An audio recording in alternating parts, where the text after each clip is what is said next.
এতগুলা সরকার এসেছে, জাতীয় সংসদে কোরআনের একটি আইনও চালু করে নাই। মাননীয় স্পিকার, সবচাইতে লজ্জা, সবচাইতে দুঃখজনক কথা হলো এটা। বাংলাদেশে কায়েম করতে হবে, এটা আমাদের দাবি। মাননীয় স্পিকার, আমাদের প্রথম চিন্তা হচ্ছে দুনিয়াতে আমরা কেউ থাকবো না, মরার পরে আমাদের আসল জায়গা। এখানে যা আলোচনা হচ্ছে সব দুনিয়া কেন্দ্রিকই আলোচনা হচ্ছে। আখেরাতে কি হবে এই চিন্তা কারো মনে নাই। আল্লাহ তাআলা সূরা আলে ইমরানের 185 নম্বর আয়াতে বলেছেন, ফামান জুহজিহা আনিন নার ওয়া উদখিলাল জান্নাত ফাকাদ ফাজ। যে ব্যক্তি জাহান্নামের আগুন থেকে বাঁচতে পারল সেই সত্যিকার সফল হবে, এবং জান্নাতে প্রবেশ করতে পারল সেই সত্যিকার সফল হতে পারবে। মাননীয় স্পিকার, সংসদ লবিতে ঢোকার সময় আল্লাহর প্রতি পূর্ণ আস্থা এবং ঈমান, এটা দেখার পরে মনে হয় যে আল্লাহর প্রতি যদি ঈমান থাকে তাহলে তো আমাদের আইনের উৎস আল কোরআন।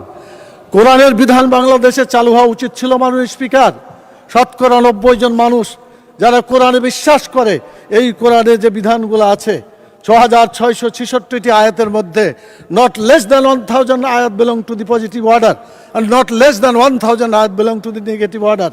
1000 আয়াত আছে যেগুলো হাবোধক আইন, 1000 আয়াত আছে যেগুলো নাবোধক নিষেধ। কোরআনের এই 1000 পজিটিভ এবং 1000 নেগেটিভ আয়াতগুলা বাংলাদেশে কায়েম করতে হবে, এটা আমাদের দাবি। মাননীয় স্পিকার, এরপরে যে কথা আমি বলতে চাই মাননীয় স্পিকার, সেটা হলো আল্লাহ তাআলা যাদেরকে নির্বাচিত করেছেন, হুকুমের ক্ষমতা দিয়েছেন, সূরা হজের 41 নম্বর আয়াত। মাননীয় প্রধানমন্ত্রী আছেন, তার দৃষ্টি আকর্ষণ করে সকলকেই বলতে চায়, আল্লাযীনা ইম্মাক্কান্নাহুম ফিল আরদি আকামুস সালাত ওয়া আতাউয যাকাত ওয়া আমারু বিল মারুফ ওয়া নাহাউ আনিল মুনকার। যারা রাষ্ট্র ক্ষমতা পাবে তারা দেশে নামাজ চালু করে মানুষের চরিত্র ভালো করে দেবে, এবং যাকাত চালু করে মানুষের ক্ষুধা, দারিদ্র্য, বেকারত্ব দেশ থেকে তারা বিতাড়িত করবে।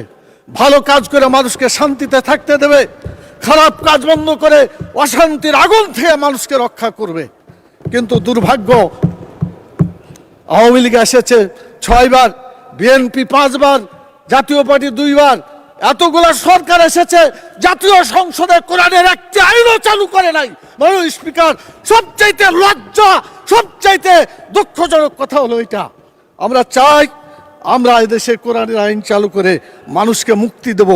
আমি মাননীয় প্রধানমন্ত্রীকে বলবো, আপনাকেও জিজ্ঞাসা করা হবে, আমাকেও করা হবে, বাংলাদেশে কেন নামাজ চালু করা হলো না, কেন যাকাত চালু করে ক্ষুধা, দারিদ্র্য, বেকারত্ব দেশ থেকে দূর করা হলো না, কেন ভালো কাজ চালু করে মানুষকে শান্তিতে থাকতে দেওয়া হলো না, কেন খারাপ কাজগুলো বন্ধ করে অশান্তি থেকে মানুষকে রক্ষা করা হলো না। সমুদ্রের গর্জনে ভিন্ন স্বাদের সামুদ্রিক খাবারের ভরপুর আয়োজন উপভোগ করতে আজই চলে আসুন প্যাসিফিক বিচ লাউঞ্জ ক্যাফে কক্সবাজারে।